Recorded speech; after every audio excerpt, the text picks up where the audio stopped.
Rameshwar Pandey ji, Bharatiya Janata party के जनप्रिय प्रत्याशी श्री सुशांत घोष जी,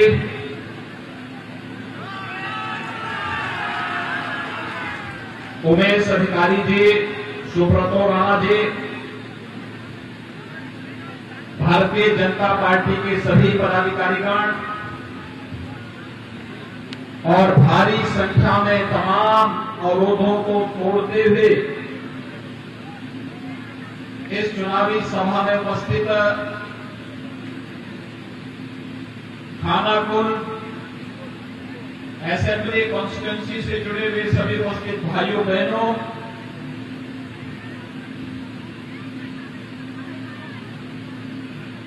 मैं भगवान श्री राम और भगवान श्री कृष्ण की पवित्र जन्मभूमि उत्तर प्रदेश से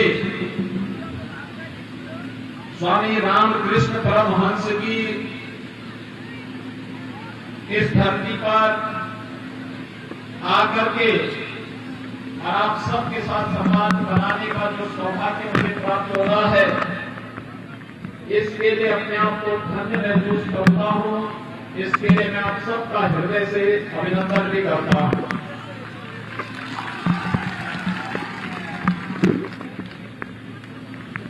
भाइयों बहनों, बंगाल की धरती अत्यंत पवित्र धरती है। आजाद हिंद फौज के संस्थापक रासबिहारी बोस, स्वतंत्रता संग्राम सेनानी श्रीमती आशालता सरकार,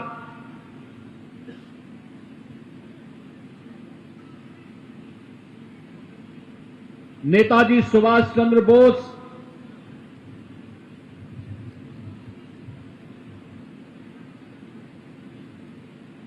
और स्वामी विवेकानंद को पैदा करने वाली धरती है। रामकृष्ण परमहंस की आध्यात्मिक साधना से पवित्र धरती है। स्वामी विवेकानंद को पैदा करने वाली धरती है। भारत को राष्ट्रगान और राष्ट्रगीत देने वाली धरती है। और अगर मैं कहूं, महर्षि अरविंद ने देश की आजादी के लिए लड़ते हुए यहां की जेलों में ही आध्यात्मिक अनुभव अर्जित करके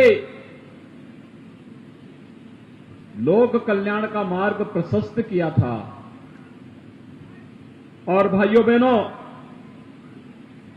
ये वही धरती है जिसने आध्यात्मिक गुरुओं को, वैज्ञानिकों को, सांस्कृतिक और आध्यात्मिक चेतना को आगे बढ़ाते हुए तमाम वीर वीरांगनाओं को भी जन्म दिया।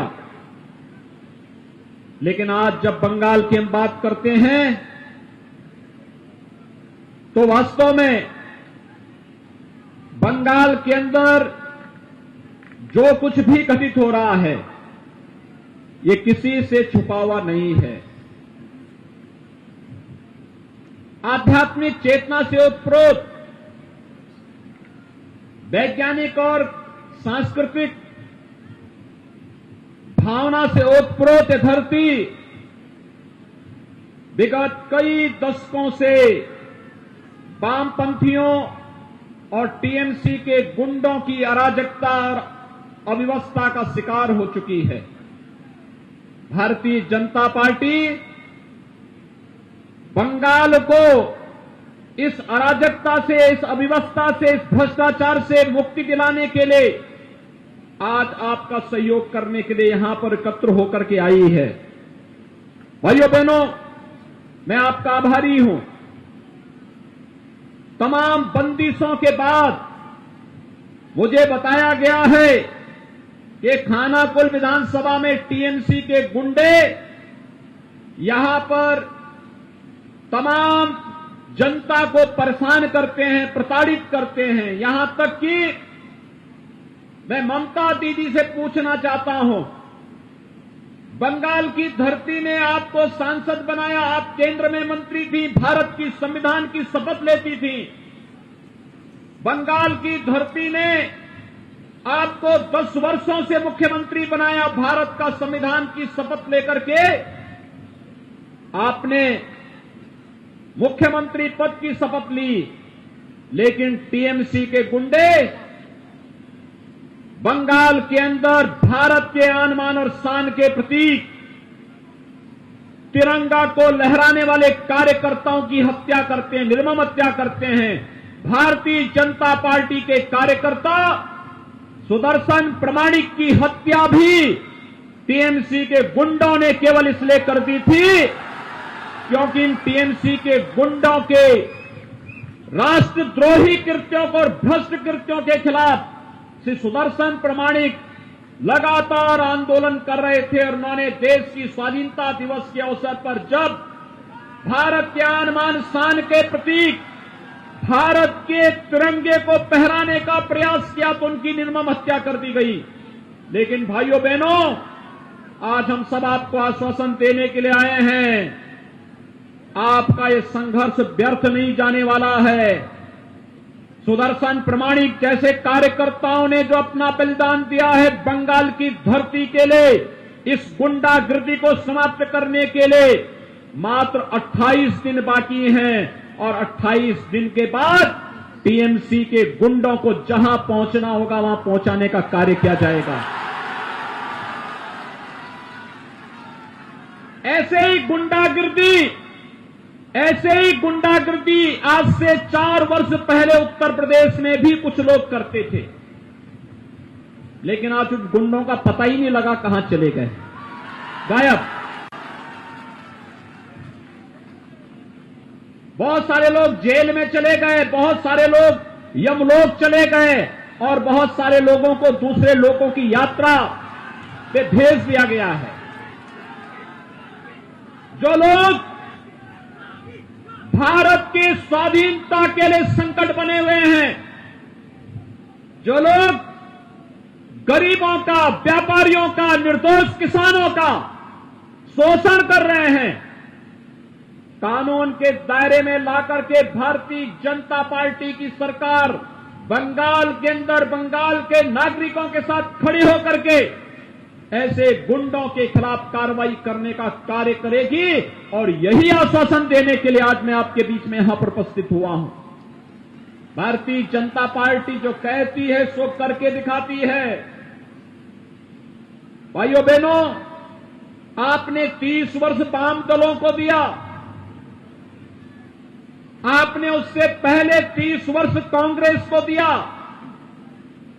आपने 10 वर्ष ममता दीदी को दिया, लेकिन उन्होंने बंगाल को क्या दिया?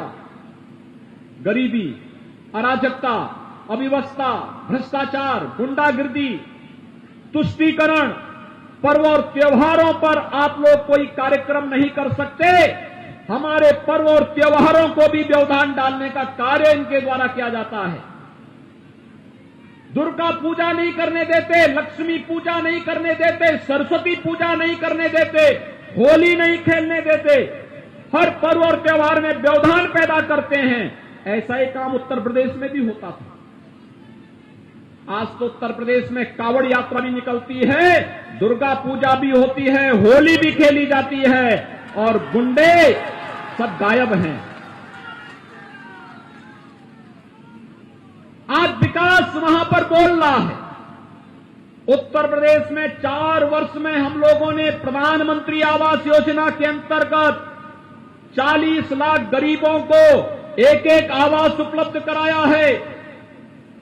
2 करोड़ 61 लाख गरीबों को शौचालय उपलब्ध करवाया है। 1 करोड़ 38 लाख गरीबों को निःशुल्क विद्युत कनेक्शन उपलब्ध करवाया है। अच्छी सड़कें हैं, बाढ़ की समस्या का समाधान हुआ है।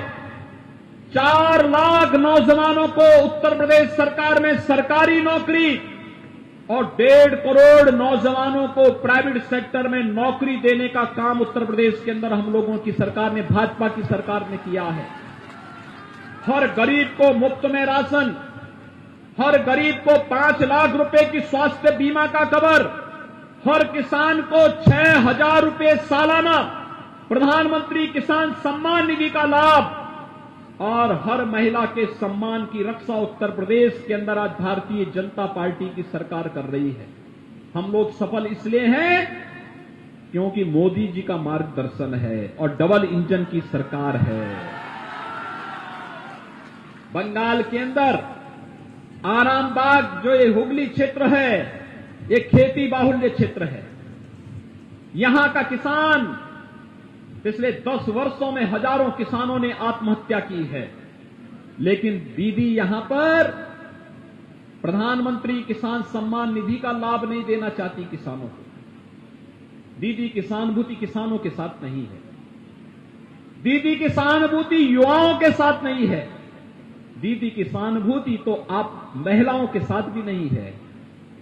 दीदी की सहानुभूति केवल और केवल गुंडों के साथ में है, टीएमसी के गुंडों के साथ में है। और टीएमसी के गुंडे कान खोल करके सुन लें कि उनके दिन अब समाप्त हो गए हैं। अब उनकी गुंडागर्दी नहीं चलने वाली है। 2 मई को जैसे ही काउंटिंग होगी, चुन चुन करके टीएमसी के गुंडों को जो अराजकता फैला रहे हैं, निर्दोष कार्यकर्ताओं को मार रहे हैं, भारतीय जनता पार्टी के 130 से अधिक कार्यकर्ताओं की निर्मम हत्या हुई है और इन कार्यकर्ताओं की निर्मम हत्या करने वाले इन गुंडों के खिलाफ ऐसी कार्रवाई होगी कि इनकी आने वाली कई पीढ़ियां गुंडागर्दी करना भूल जाएंगी। पीढ़ियां भूल जाएंगी गुंडागर्दी कैसे होती है। और यही कहने के लिए आज मैं आपके बीच आया हूं कि यहां पर ममता दीदी की रुचि विकास में नहीं है और न उनकी सहानुभूति यहां की महिलाओं के साथ, यहां के युवाओं के साथ, यहां के किसानों के साथ में है। उनकी सहानुभूति तो केवल और केवल गुंडागिर्दी करने वाले भ्रष्टाचारी तत्वों के साथ में है। और यही कारण है कि ममता दीदी आज विरोध की सुहद की सीमा को लांघ जा रही है। जो सामान्य राजनीतिक व्यवस्था में जिसकी कोई कल्पना भी नहीं करता है, आज वह किस रूप में विरोध कर रही है। यह तो पहले तो भाजपा का ही विरोध करती थी, अब तो ममता दीदी विरोध करते करते भगवान राम का भी विरोध करने लग गई है। भाइयों बहनों, मैंने आपसे कहा ना, भाजपा जो कहती है सो करके दिखा देती है। भाजपा ने लोकसभा चुनाव में कहा था कि कश्मीर में धारा 300 आर्टिकल 370 हटाएंगे, हटा दिया ना कश्मीर में धारा 370।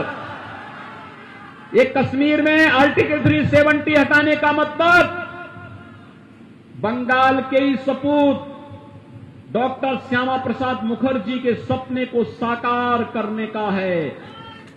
बंगाल की धरती में डॉक्टर श्यामा प्रसाद मुखर्जी पैदा हुए थे और श्यामा प्रसाद मुखर्जी ने कहा था, एक देश में 2 प्रधान, 2 निशान, 2 विधान नहीं चलेंगे।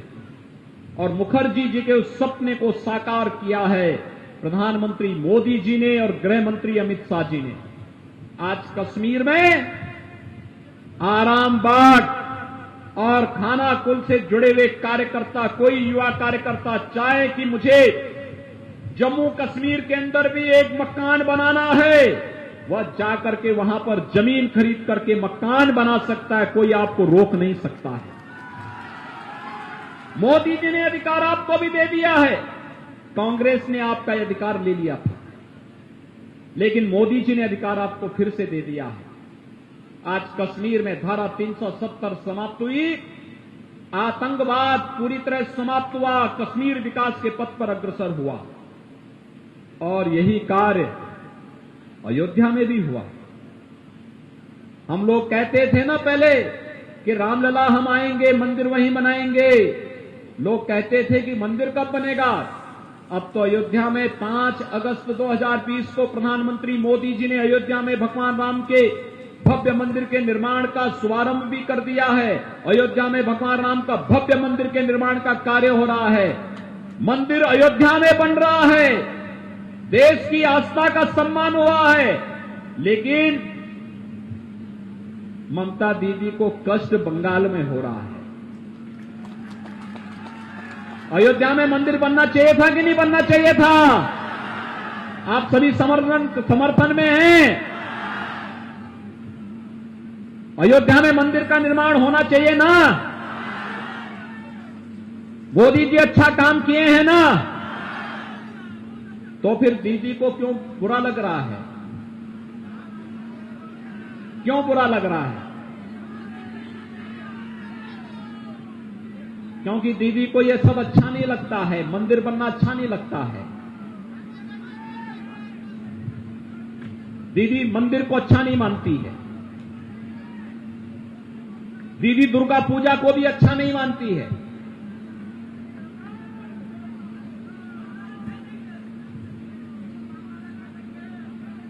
और इसलिए भाइयों बहनों, मैं आप सबसे अनुरोध करना चाहूंगा,